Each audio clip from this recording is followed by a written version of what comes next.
Hi, welcome to the show, good people of whiskey. And today, Nicholas and I are chatting coffee. No, you have not tuned into that coffee podcast, How to Grind Your Bean. We're still going to be chatting about whiskey, but we are joined by the magnificent beast that is Tommy Tardie. Tommy has been an owner of some of the finest restaurants and bars in New York for over a decade. His bars include Fine and Rare and the incredible Flatiron Room, which has been awarded Best Whiskey Bar of the Year in 2021 by Whiskey Magazine. And both are definitely a must-visit for any whiskey lover when they're in the city. How's that for a plug, Tommy? Welcome to the show, man. How's it going? Thank you, and pleasure to be here.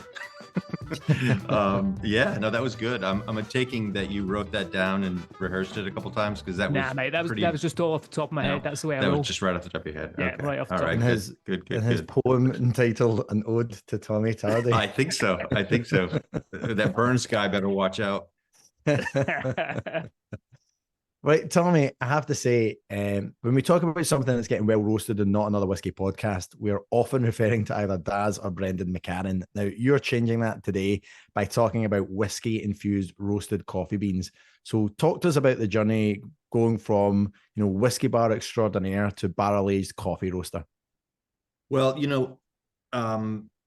it's interesting because the segue between one to the other was really, it started out in the restaurant. This whole kind of journey started when the pandemic hit, and I'm a bit ADD and I can't sit still. And then also I need to pay my bills.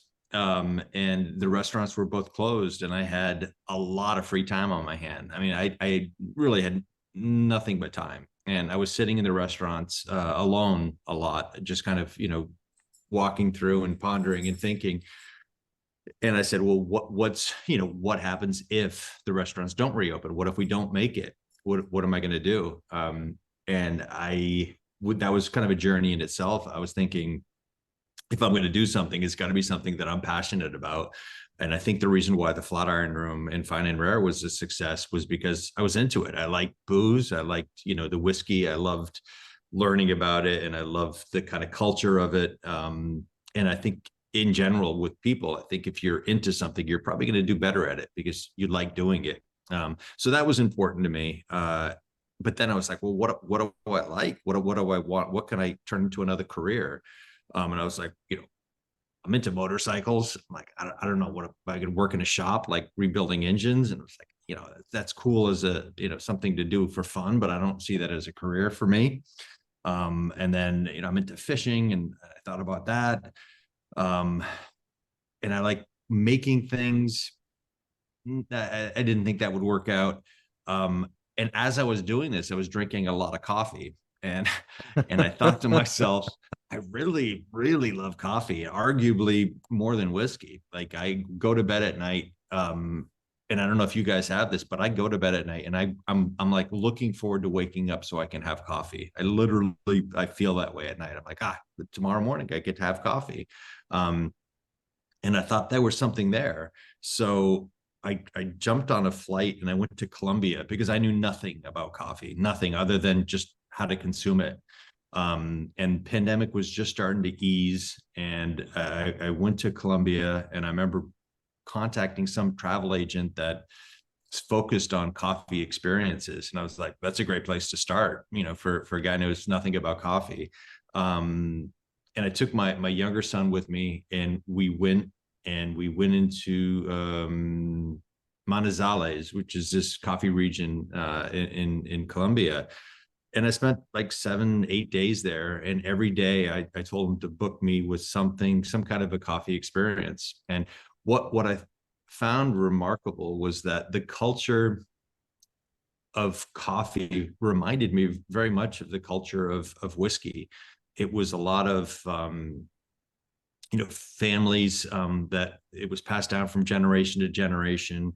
It was very, very labor intensive, very hands-on, kind of romantic and charming in that, you just pour your soul into something that could definitely be made quicker and easier, but these people that are behind it, they choose to go the extra length to produce a high quality product. And I saw it and I was like, man, this is, first of all, the similarities, even when they were walking me through these coffee tastings, the vernacular that they used and the way they were nosing the coffee and looking at the coffee, I was like, my God, there's so many parallels to whiskey. I was like, that's it. I have to do something with it. I got back, and like probably everybody that visits coffee region comes back, and then they start, flexing with all their knowledge. And I was, telling my wife, like, oh yeah, no, this is the way you drink coffee, and this is the way you nose coffee. And Oh, she must have been delighted. I oh, know she that when was I so tell my wife delighted. how to do something basic, she loves that. Yeah, she just kept saying, yeah, continue. Tell me again. Tell me again. No. So then I thought, how me getting into coffee is going to be a real stretch. I know nothing about coffee. People don't know me for coffee. And then I thought, well, it would be very cool if I could actually take the coffee, the green coffee, and put it into a barrel and experiment, and see how that worked out. And me being a whiskey guy, I happened to have quite a few barrels laying around. I had some small ones that I got from a local distillery, like 10-gallon barrels, and I refreshed them, put some whiskey in it. I bought a small roaster, and it was fascinating because we're not infusing. There's no artificial flavors. There's no artificial anything in our coffee. We just take high quality coffee beans, green beans, before it's actually coffee, and we put it into a barrel, a freshly dumped barrel. The fresher the better, and then we just rotate it. We rotate it so we get a lot of surface contact, and those flavor notes that are trapped inside the barrel actually impart into the green bean, and it just delivers this remarkable note of, first and foremost, nice, rich, beautiful coffee, but also these hints of whatever the whiskey that previously was there, notes of that. So, and I played around with that. I played around with that for a while, just learning the process, how long it sits in there, how to roast it. And again, I had like a small roaster that I played around with. And I found a bigger roaster, like a professional roaster that does it to scale. But before I got there, it was important that I was confident that it was a good quality product. So kind of leaning on the people in the industry that I knew, I put together some sample packs without any, like, this is my fancy packaging. But the packs that I initially put together were like in Ziploc bags or stuff I bought on Amazon. And I sent it over to Bill Lumsden. I sent it to Rachel Berry. I sent it to Wes Henderson of Angel's Envy, Richard Patterson. I reached out to him first and foremost and said, hey, listen, I'm working on this side hustle. Would you, if I send this to you, would you give me an honest review of it and let me know what you think? That's it. And if it sucks, then please tell me it sucks. And, it'll help me not waste any money. Sent it to Heather Green, Milam Green out in Texas, Ralph Lorenzo, Bardstown, Clay Risen, the great author. And they all got back with really positive, insightful information. Some people said, oh, it needs more bourbon notes. Other people said it has too much bourbon notes, and that's subjective, and that's cool. But overall, people enjoyed it. And that, for me, was the big kind of seal of approval. I said, if these guys, the most, arguably the best palates in the world, if they like it, then I think I'm onto something. Because the coffee's great. Like, the product's fantastic, but the box that arrived, and Tommy, thanks very much. This is an unusual show for us because for the first time ever, I have something that Mitch doesn't. So Mitch, because you're based in New York and I'm not far out of there, I know one's on the way to Mitch, but that's not the point. The point is that I get to enjoy it and he doesn't. Tommy, he's so happy right now. It's like Christmas has come early for him, man. He's just so happy. Even Nicholas, cheers me, buddy. Cheers, brother. There you go. Ching, ching. Even fuck you guys. I'm drinking whiskey. Nice. But even like the cowboy cup, like the box that came in, the artistic drawing, the packaging is beautiful.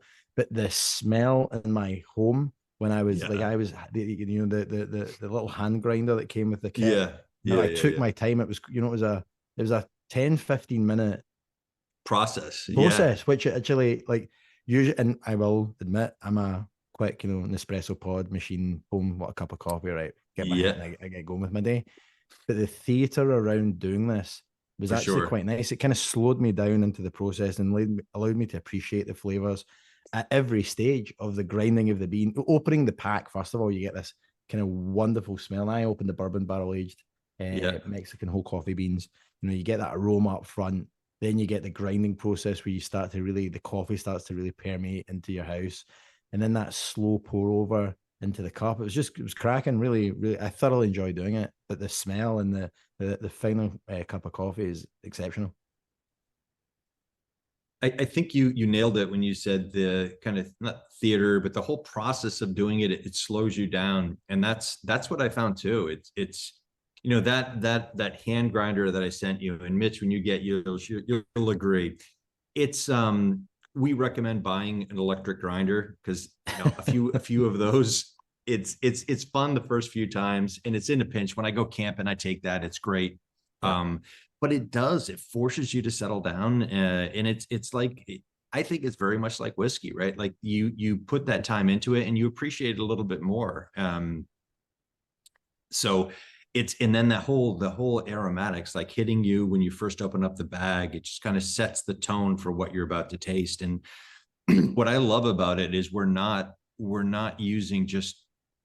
camouflaging the taste of coffee. I mean, we use specialty coffee, which is, it's the highest quality coffee specialty.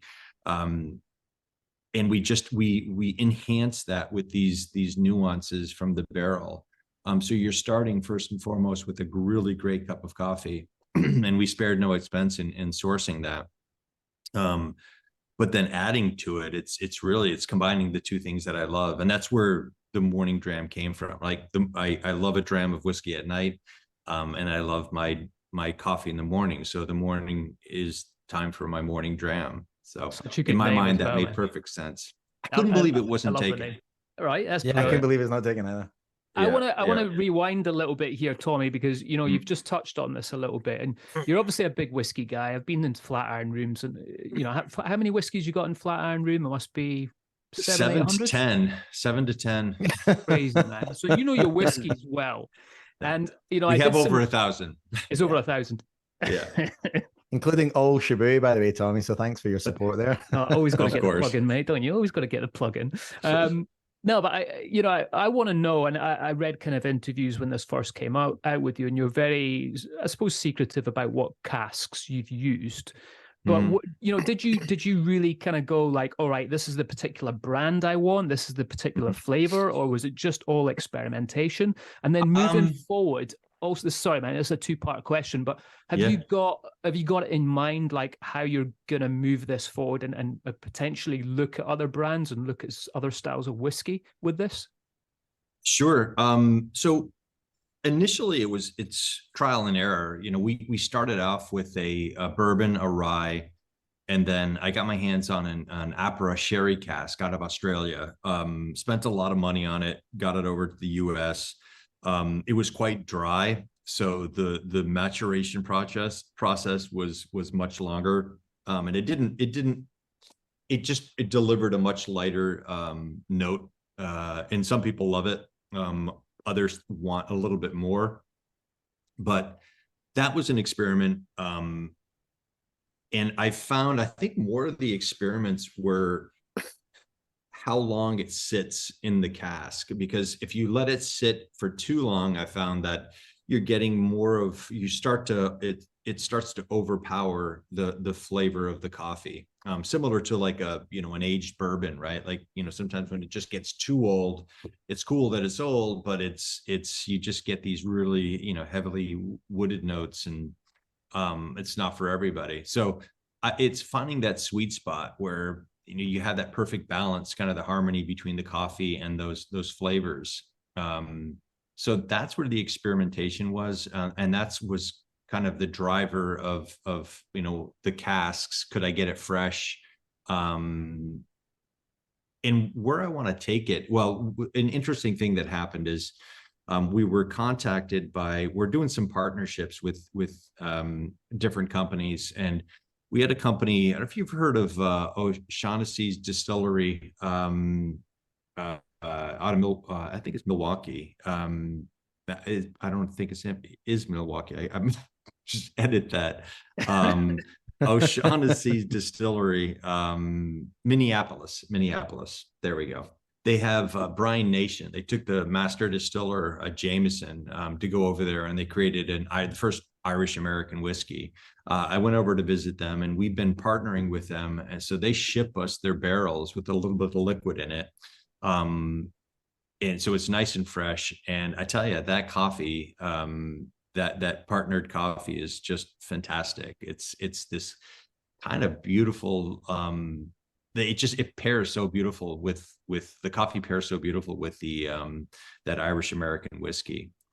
So that's super exciting. They sell it in their gift store, and it's great branding for them. It's great branding for us. And awesome. I think the market too, just getting into distilleries is a big thing for us. People are in that mindset. They want to buy something. Yep. So coffee's your morning dram, which we love. But will you continue to grow with your whiskey bars and ventures like that, or are you all about your morning Joe now? Yeah. So I guess this will be the first place that I publicly announce it. This is kind of it's kind of a big thing about to say. Breaking news here. Breaking news, Tommy. Yeah, breaking news.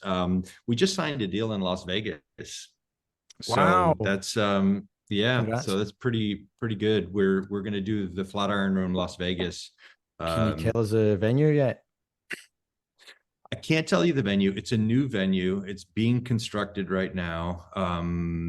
And that is, we're super excited about it. It's going to be a much bigger spot. And 2023 for us is really going to be about scale and expansion. Like we want to open up that place. And we have a couple other things in queue as well. So we're we've had a lot of success with Flatiron, both of them, but Flatiron Room, it's been around for over 10 years now. So we've learned a lot in that 10 years, and we just want to we kind of want to continue with it and improve on it. And it's still, after 10 years, it's still very relevant to the audience. So why not expand? Nicholas, it sounds like a great excuse for us to go back to Vegas, and I can propose to you again. I don't need an excuse to go back to Vegas, man. I will be there, and I can come in and obviously Shabu's here in the States as well. So like we can come in and do some stuff with you guys. Yeah, it's really exciting that you're expanded to Vegas. It's a great market. And it's a huge whiskey market. Yeah. Yeah, I've been doing a lot of research over there. So it's exciting, and it's I think it'll be a real big test. Like, we have 2 in New York. So taking it to another state, and we'll see how it does. But I think we have enough infrastructure. It's all about infrastructure, right? Making sure that we can expand without and work on the business versus like in the business, and having to be there all the time. So it'll be a good test for us. But I'm excited. People over there seem really open towards it. So yeah, we're cool. We're happy about that. Yeah, it's super exciting. Tommy, I want to bring it back into the whiskey world a little bit here. We look at a big brand like Macallan, who recently released the Harmony Second Series, which was very much inspired by coffee roasters. Do you see more whiskey coffee collaborations on the horizon? In particular with whiskeys that are designed to be drunk with coffee, like this particular one, or do you see it staying the way you're doing it and being the other way around? I gotta say, if Macallan gets behind something, they're very trend setting. So that coffee that they released, that whiskey that they released, I thought it was really nice. And they did a good job with it. So I would not be surprised if we see other people go down that path.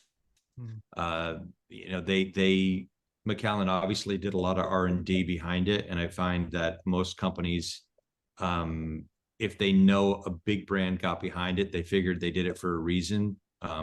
And for them, a smaller brand, they can look at that and say, okay, well, this clearly is thought was put into this. And they will probably have a go at it. So yeah, I don't know if it's going to happen, but the fact that Macallan did it, I suspect others will probably follow with some other version of it. That's cool. Now, your wife, is it Davy? Your wife, Davy. Sorry, my apologies. So Davy, is she part of the business as well, or does she just keep you grounded? No, well, so she's, it's. Sorry, Tommy, you just worked out that I will say anything to put in a shitty pun joke.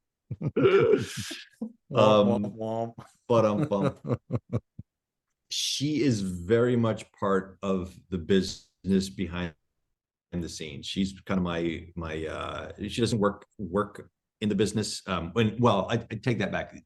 The restaurants, she's just kind of my muse, right? Like she's the one I can run anything by, and she'll give me her honest opinions and feedback. And I know that, she always has my best interest in mind, and that's super, super valuable.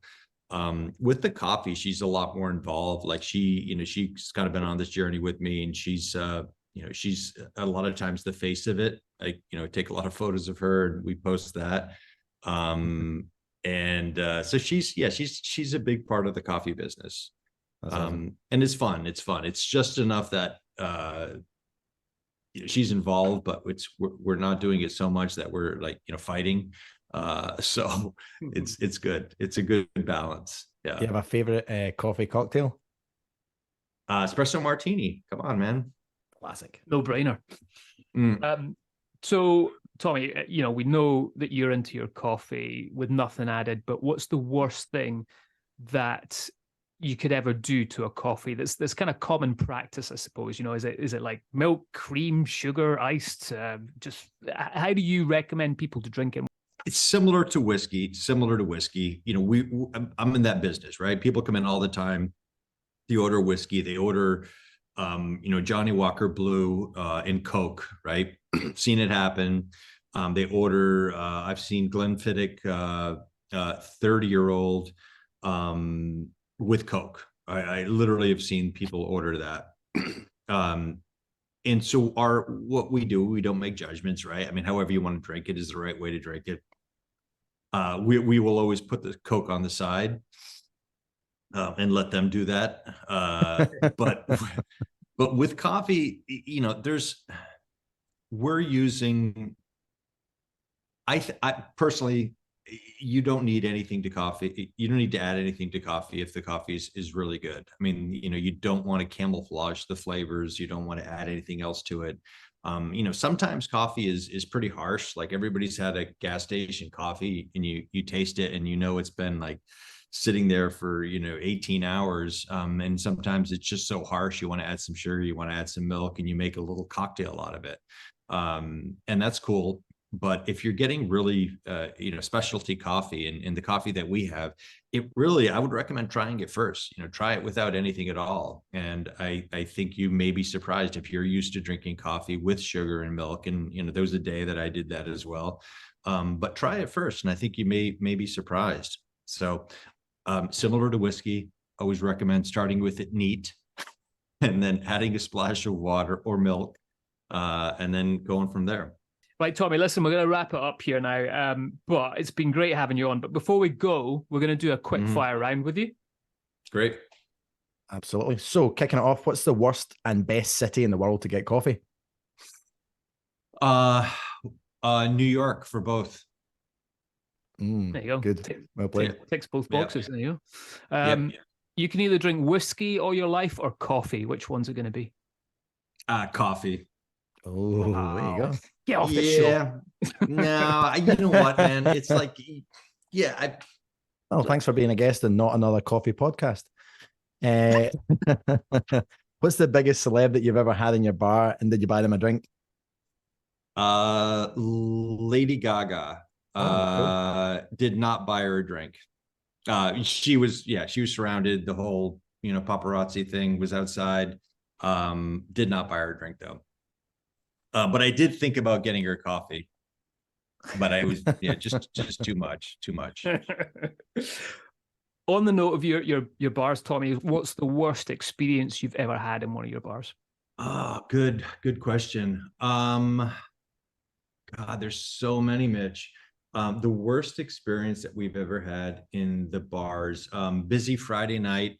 The sound goes out. The audio system stops working. Yeah, was it with awkward. A live band on, live music? It was with a live band. It was a really But I could follow that with busy Friday night, and the power goes out briefly. Then it comes back on. Busy Saturday night, and the AC goes out. New York summer, that's a tough one. Yeah. When you drink, when you're not, where would you drink? Sorry, when you're not at one of your own venues. If it's whiskey, I'd go down to Brandy Library. Brandy Libraries is like, they inspired me so much in when I created the Flatiron Room. Brandy Library is fantastic. I'd go there. If not, somewhere like with at a friend's house, just taking a bottle somewhere and kind of cracking it and drinking with a friend. Top 3 restaurants, doesn't have to be in New York. I'm a big fan of Zuma. I love Zuma. I love the atmosphere of Zuma. I like Beauty in Essex. I love a good street side taco, in Texas. What's the next vacation or holiday that you've got planned? Doing a motorcycle ride down in Kentucky, this backwoods discovery trail. My brother and I are going to do it in May. So we're gonna somehow pair that with some distilleries, but they have these back route off-road motorcycle rides, and we're gonna go do that. But Tommy, listen, it's been great to have you on the show, man. A real pleasure. Just a little plug for the coffee. Where can people find it if they're listening in the US? Can they buy it anywhere else outside the US as well? So you can buy it just online right now. That's the primary spot. E-commerce. It's themorningdram.com. It's available at both of my restaurants. It's available at a few distilleries, including O'Shaughnessy's. Keeper's Heart is the brand, Keeper's Heart whiskey. Heather's distillery out in Texas. And we're working on a few others. But that's it. Online is the easy peasy way to get it. And is it just US only? It's US and Canada for now. We are going to be expanding. We just got to crack that whole shipping code issue. Well, for the listeners here in the States, buy this coffee. Do yourself a favor. It is absolutely superb. Thank you, man. Appreciate that. No, it's killer, man. All right, Tommy. Well, great to see you, man. Hopefully we do it in person soon. Thanks for being on the show. Absolutely. Yeah. Thanks for inviting me, guys. How come I can see you on my screen? Where are you?